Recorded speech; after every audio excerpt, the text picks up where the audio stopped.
अब अगर आपको कोई भी सरकारी योजना का लाभ लेना है, उसका लाभ अपने अकाउंट में प्राप्त करना है, तो अब बैंक अकाउंट आप जो इस्तेमाल करेंगे वह अकाउंट आधार सीडेड अकाउंट होना चाहिए।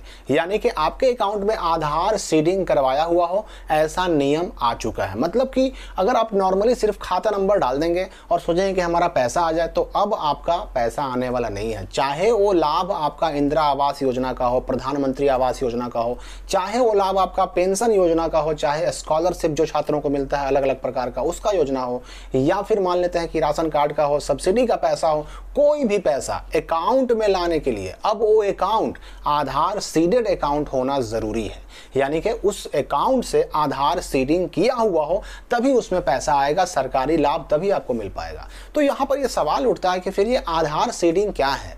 आधार लिंकिंग तो हम जानते थे, आधार लिंक करना हम जानते थे, ये आधार सीडिंग क्या आ गया भाई? ये आधार सीडेड अकाउंट क्या होता है, कैसे करें हम, इसकी प्रक्रिया क्या होती है, क्या लाभ है इससे, और हमारा अकाउंट जो है आधार सीडेड अकाउंट है कि नहीं, कैसे हम चेक करें, सारी बातें आपकी बिल्कुल क्लियर होने वाली है इस वीडियो में। क्योंकि जाहिर सी बात है, जब अकाउंट आपका आधार सीडेड मांग दिया गया तो ये बात जानना, अपने अकाउंट को आधार सीडेड करना बेहद ज़रूरी हो जाता है। सबसे पहले मैं आपको बता दूं कि ये आधार लिंकिंग जो है और ये आधार सीडिंग, ये दोनों बिल्कुल अलग अलग चीजें हैं। एग्जाम्पल मैं लेता हूं, मान लो कि मेरे पास 3 खाता है बैंक अकाउंट में, अलग अलग बैंक में मेरे पास 3 बैंक अकाउंट है। एक है स्टेट बैंक ऑफ इंडिया में, एक है पीएनबी में, एक है बैंक ऑफ इंडिया में। ये 3 अकाउंट है, तो जाहिर सी बात है कि अकाउंट खुलवाते वक्त मुझे अपना आधार और पैन कार्ड दोनों का फोटोकॉपी देना पड़ा। तो मेरा ये तीनों अकाउंट आधार से लिंक तो हो गया, आधार लिंकिंग तीनों में है, लेकिन आधार सीडिंग किसी में नहीं है क्योंकि मैंने नहीं करवाया अभी। अब अगर मैं चाहूं तो इनमें से किसी एक अकाउंट को आधार सीडेड अकाउंट बना सकता हूं, और आधार सीडेड अकाउंट बनाने के लिए मुझे अपने बैंक जाना होगा। बैंक जाएंगे हम, वहां पर हमको एक फॉर्म लेना होगा।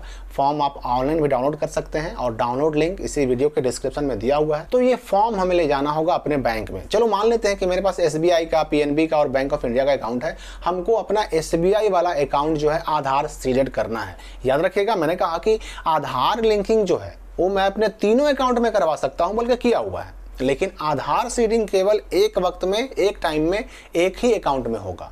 या पीएनबी में करूं, या एसबीआई में करूं, या फिर बैंक ऑफ इंडिया में करूं, किसी एक ही में होगा। तो मान लेते हैं हमने फैसला कर लिया कि चलो हम एसबीआई वाला अपना अकाउंट जो है उसको हम आधार सीडेड करेंगे। तो हमको जाना पड़ेगा अपने एसबीआई के ब्रांच में। वहां जाएंगे, फॉर्म लेकर के, अपना आधार कार्ड का फोटोकॉपी लेकर के, पासबुक का फोटोकॉपी लेकर के, इसके अलावा 1-2 फोटो अपना पासपोर्ट लेके जाना होगा, और उसके बाद पहुंचेंगे बैंक में। वहां हम फॉर्म भरेंगे, आधार सीडिंग वाला फॉर्म भरेंगे, जिसका मैंने बताया आपको कि डिस्क्रिप्शन में लिंक है। वो फॉर्म भरेंगे, साथ में अपने अकाउंट का, पासबुक का, आधार कार्ड का फोटोकॉपी लगाएंगे। काउंटर पे जाएंगे, जहां पर ये काम होता है वहां काउंटर पे जाकर के और वहां फॉर्म को जमा कर देंगे। उसके बाद जो बैंक कर्मचारी है हमारे आधार को हमारे एसबीआई से सीड कर देगा। और यह जो सीडिंग की प्रक्रिया होती है, आधार सीडिंग की प्रक्रिया, यह एनपीसीआई मैपर से होती है। एनपीसीआई जो कि national payment corporation of India है इसका फुल फॉर्म। तो ये एनपीसीआई जो है पूरे इंडिया के हर पेमेंट सर्विस को कवर करती है। तो एनपीसीआई से हमारा जो ये काम होगा आधार सीडिंग का, ये एनपीसीआई मैपर से होगा। यानी कि हमारा अकाउंट एसबीआई वाला आधार सीडेड हो गया। अब हमको मान लो कि स्कॉलरशिप का फॉर्म भरना है। फॉर्म में हमने आधार नंबर डाला, अपना नाम डाला, सब कुछ डाला, और अकाउंट डाल दिया हमने पीएनबी वाला। तो क्या लगता है आपको, पैसा किस में आएगा? पैसा पीएनबी के अकाउंट में नहीं आएगा। हमने जो आधार नंबर डाला, अपना डाला, जाहिर सी बात है, और हमारा वो आधार नंबर एसबीआई से सीडेड है। तो हम चाहे अपने इस फॉर्म में पीएनबी का डालें या बैंक ऑफ इंडिया का डालें, पैसा तो वही एसबीआई में ही जाएगा। मतलब ये एक वक्त में हम जो एक अकाउंट को सीड करते हैं अपने आधार से, वो सारा बेनिफिट जो हमको सरकार से प्राप्त होने वाला है वही एसबीआई में जाएगा। अब यहाँ पर देखिए इसमें फायदा क्या है। मान लीजिए कि कोई मेरे नाम का बंदा है जिसका नाम मेरे नाम से मैच करता है, हमको स्कॉलरशिप का फायदा मिलने वाला था, हमको फॉर्म भरना था, हमको 10,000, 15,000, 20,000 कुछ भी हमको मिलने वाला था। वो बंदा हमारे नाम का है, उसने एग्जाम नहीं दिया, उसको लाभ नहीं मिलना था, मिलना हमको था। उसने किसी तरह से मेरा एडमिट कार्ड, मेरा मार्कशीट वगैरह उसने हासिल कर लिया, फोटोकॉपी वगैरह मिल गया उसको, उसने फॉर्म भर दिया। अब जाहिर सी बात है, फॉर्म भरेगा तो उसको आधार नंबर तो मेरा ही डालना पड़ेगा, आधार नंबर मेरा ही डालेगा, नाम मेरा ही डालेगा, और अपना अकाउंट नंबर डाल करके फॉर्म भर देगा। पहले वाली अगर स्थिति होती तो उसके अकाउंट में पैसा जा सकता था, जाने की संभावना थी, क्योंकि यहाँ फॉर्म भरते वक्त आधार और आदमी ये दोनों को मिलाया जाता है, ये दोनों का वेरिफिकेशन होता है, और अकाउंट नंबर जो डाला जाता है उसकी वेरिफिकेशन की प्रक्रिया उतनी जो है अच्छी नहीं थी, यानी कि वो सही बंदे का अकाउंट है कि नहीं, जो लाभ प्राप्त करना चाहिए, जिसको मिलना चाहिए उसी का अकाउंट है कि नहीं, ये पहले क्लियर होना थोड़ा मुश्किल था। लेकिन मैंने जो अभी सिचुएशन बताया आपको कि कोई और बंदा मेरे नाम से उसने फॉर्म भर दिया स्कॉलरशिप का, अकाउंट उसने अपना डाल दिया, खाता नंबर उसने अपना डाल दिया, तो क्या लगता है किसके पास पैसा जाएगा? पैसा उसके पास नहीं जाएगा। उसने आधार जब मेरा डाला तो मेरे आधार से मेरा SBI का अकाउंट सीडेड है, तो भले ही वो किसी का भी अकाउंट नंबर फॉर्म में क्यों ना डाले, फॉर्म में यानी स्कॉलरशिप का फॉर्म भरते समय किसी का भी वो अकाउंट नंबर डाले, पैसा तो मेरे ही अकाउंट में आएगा और SBI के अकाउंट में आएगा, क्योंकि मैंने आधार से अपना अकाउंट SBI वाला सीड किया हुआ है। तो इससे क्या हुआ फायदा कि जो लाभ जिसको मिलना चाहिए उसी को मिलेगा, उसके अलावा कोई धोखाधड़ी नहीं कर सकता है। अब यहाँ पे सवाल ये उठता है कि ये आधार सीडिंग जो है इसको करने के लिए हमें क्या करना होगा, तो मैंने बता दिया आपको।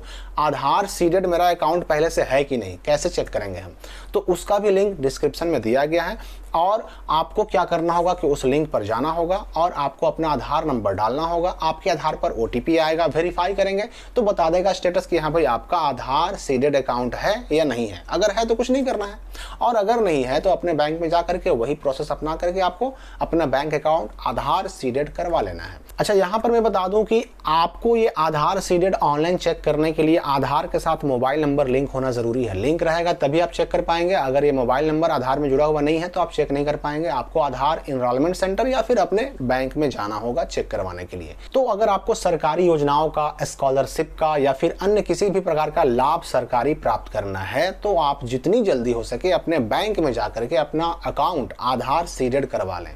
आधार सीडिंग की प्रक्रिया पूरी हो जाने के बाद जिस अकाउंट को हम आधार से जोड़ देते हैं वह अकाउंट आधार सीडेड अकाउंट कहलाता है। तो आपको अपना अकाउंट आधार सीडेड अकाउंट बना लेना है। ये काम आपके अपने बैंक से होगा। तो हर बैंक का आधार सीडेड करने का फॉर्म जो है यह डाउनलोड करने का लिंक डिस्क्रिप्शन में दिया हुआ है, वहां से आप डाउनलोड कर सकते हैं, प्रोसेस पूरा पढ़ सकते हैं और सारी प्रक्रिया की जानकारी आपको उस लिंक पर भी मिल जाएगी। तो इसके अलावा भी कोई डाउट अगर बचता है आपका तो कमेंट में पूछ सकते हैं। मिलते हैं अगली वीडियो में एक नई जानकारी के साथ।